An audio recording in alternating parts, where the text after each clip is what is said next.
Ashamanga, kwanza pole sana kwa msiba mzito huu ambao umetukuta wote EFM pamoja na wadau wa utangazaji hapa nchini Tanzania.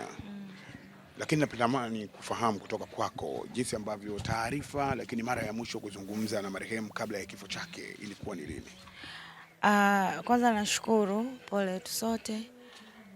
Mimi bosi Sebo naongea naye kila siku kwa sasa kwa sababu kwa bahati nzuri nilibadilishwa position ofisini. Zamani kwa producer wa vipindi mbalimbali nimefanya, lakini baadaye kwa utashi wake na mabosi zangu wengine wakubwa, Majizo na wengine, wakanibadilisha na nimekuwa afisa mahusiano ofisini. Kwa hiyo mimi nikawa na ripoti kwake sasa direct. Zamani nilikuwa na ripoti kwa boss Dizo ambaye mkuu wa vipindi, lakini kwa sasa nilikuwa na ripoti kwake. Kwa hiyo tulikuwa tunazungumza kila siku mipango yangu, idara yangu mpya, na kwa sababu ni idara ambayo tayari nina uzoefu nayo, kwa hiyo sikuwa napata tabu. Kwa hiyo nilikuwa nampa feedback, yani mirejesho ile ambayo labda nimefanya hiki, kwa sababu alikuwa anapenda sana ripoti. Kwa hiyo nilikuwa nazungumza naye mara kwa mara. Na sisi ofisini kwetu kila Jumanne tunakuwa na kikao cha ofisi, na jana tulikuwa naye kwenye kikao kama kawaida. Kwenye kikao kama kawaida atazungumza vitu serious vya ofisi, utani kidogo, na katika utani wake Ashamanga huaga sikosi kwenye utani wake.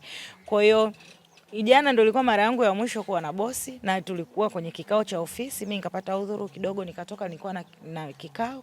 Kwa hiyo sikuweza tena kuonana naye wala kuzungumza naye tena mpaka saa 7 usiku nilipopata taarifa kutoka kwa bosi Dizo kwamba bosi amezidiwa na wako Muhimbili. Muda huo tayari bosi alikuwa ameshafariki, na mimi ndo nikaelekea Muhimbili pale, nikakuta ndio huko kwenye utaratibu wa kuhifadhi mwili.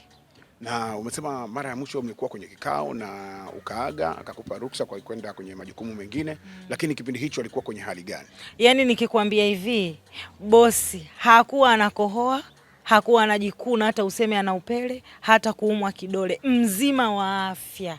Na anaongea kama kawaida anavyoingia ofisini, vikao vyake tunajua akifika pale ataanza utani kidogo, ucheshi kidogo, yani vitu kama hivyo. Na uaga mwenyewe ana mambo yake yale ya kuingiza stori za utani kwenye kazi, lakini venye kufundisha. That's why namuita baba, na wengi wanamuita mlezi kwa sababu ya hiyo tabia yake. Yani angekuwa hata kidogo ana ile hali ya homa, ungesema labda anajisikia homa, ukaomba udhuru, leo sitamaliza kikao kwa sababu naumwa, anajisikia vibaya. Hapana, kashiriki kikao, kaingia ofisini kama kawaida, kafanya kikao cha management, kamaliza, kafanya kikao cha wafanyakazi, kamaliza. Wameenda na vikao vingine huko vya nje kwa mujibu wa boss Dizo, walikuwa na vikao vingine na wadau vya nje mpaka jioni. Kaenda kwenye waga anafanya mazoezi ya mpira na ile timu yetu ya EFM FC. Akasema tu leo mimi sijisikii kufanya mazoezi, kaenda kuwaona vijana wake, ni kama vile kaenda kuwaaga, mzima wa afya. Usiku ndio hali ikabadilika. Na kwa jinsi ambavyo Dizo akawa anakupa taarifa ya msiba, labda alisema nini kilimkuta kabla ya kifo chake? Sikuongea naye sana hivyo vitu kwa sababu ya ile hali ya kuchanganyikiwa. Kwa mimi yani sikutaka maelezo mengi. Mimi alivyoniambia tu hivyo, nikawasha gari, nikaelekea Muhimbili, tukaendelea na ratiba mpaka tunakuja nyumbani. Sikutaka kujua kingine chochote, niwe mkweli. Na marehemu Sebo alikuwa ni kiongozi wa namna gani ofisini kwenu? Gabi, nimefiwa. Nikisema nimefiwa au FM tumefiwa, tunamaanisha Sebo alikuwa ni zaidi ya kiongozi. Kwanza Sebo akikupenda, ukiwa unatimiza majukumu yako vizuri, yani utatamani angekuwa hata babako mzazi au kakako wa kuzaliwa naye.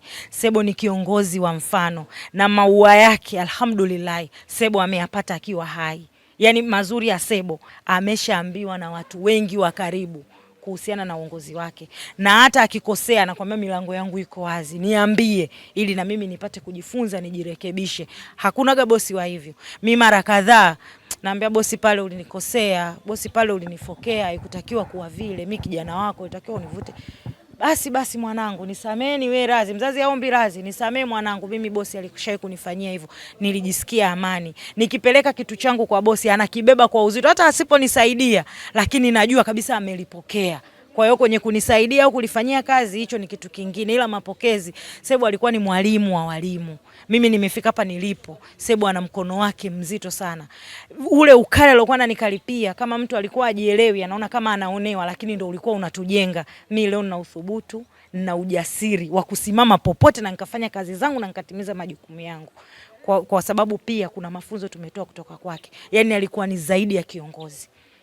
Ni kitu gani ambacho wewe Asha Manga utakiishi ambacho umejifunza kutoka kwa kiongozi wako huyo tangulia mbele ya haki Sebo?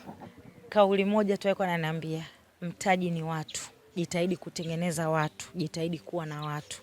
Na mimi nashukuru kwenye nafasi yangu nimeweza kutengeneza watu ambao nimebahatika na Mwenyezi Mungu amenijalia kutengeneza. Sebo hiyo kauli alikuwa anaiongea kila siku. Anaambia mwanangu, ishi na watu vizuri, tengeneza watu. Leo hii tunaona kifo chake tangu akiwa hai, sisi tulikuwa tunaona Sebo jambo lolote likitokea liwe la heri anaumwa, jinsi watu wanavyokimbilia na jinsi anavyokimbilia watu. Yaani anapoona kabisa hapa kuna Sebo, unajua hamna kinachofeli. Kwa maana hiyo mimi nitaishi na hiyo kauli kwenye maisha yangu mpaka na mimi Mungu atakaponichukua. Ili kuwa mwanafamilia bora wa Global TV, usisahau kusubscribe, like, kushare na kucomment.